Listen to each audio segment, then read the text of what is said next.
Have you ever fasted and felt like nothing changed?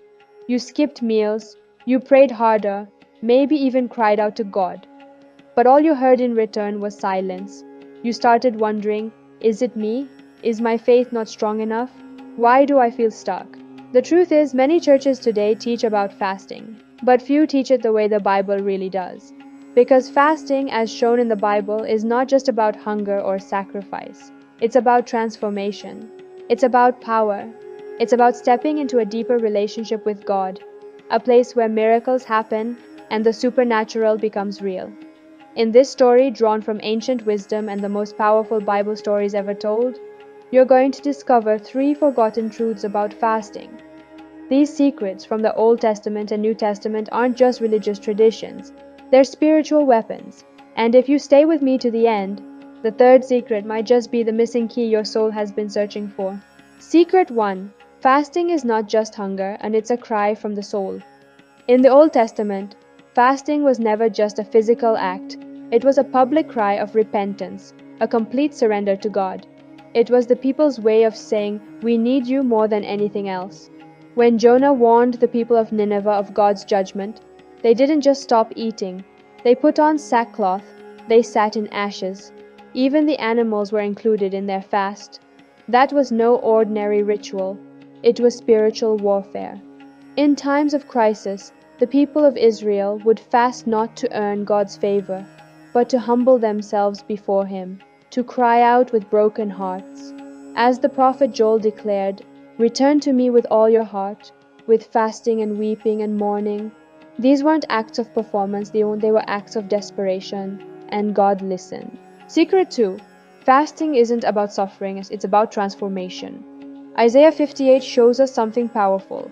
God rebukes His people for fasting while still living in selfishness and injustice. "Is this the kind of fast I have chosen?" He asks. God makes it clear. Fasting isn't just skipping food.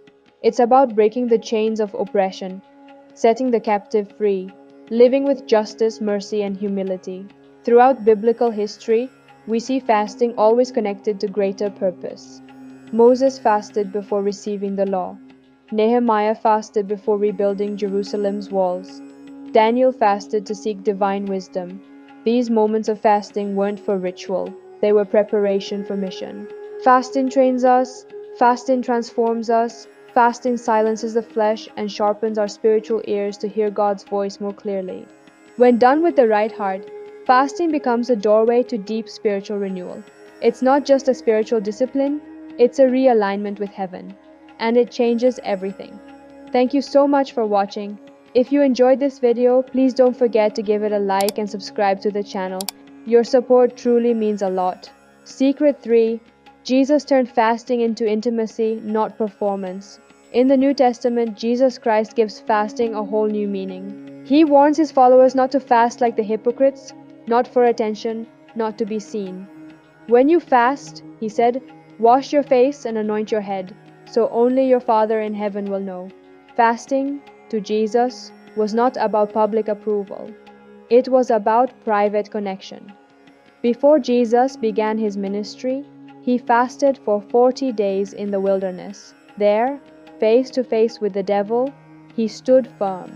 Not because He was physically strong, but because He was spiritually filled. That moment wasn't just a fast, it was a declaration of spiritual power. Later, when His disciples couldn't cast out a demon, Jesus said, "This kind only comes out by prayer and fasting."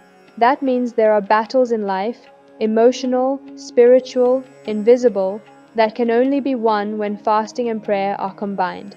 Fasting is not about earning God's blessing.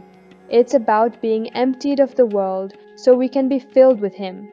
It's not about deprivation, it's about devotion.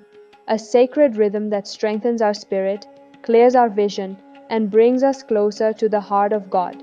So if today you feel stuck, if your prayers feel unheard, maybe it's time to return to the ancient path, not with performance, not with pride, but with surrender. Because biblical fasting isn't just about letting go of food, it's about letting go of everything that stands between you and your Creator. Let fasting become your soul's cry. Let it break the walls within you. Let it bring you into deeper transformation, the kind of transformation that awakens your spirit and realigns your destiny.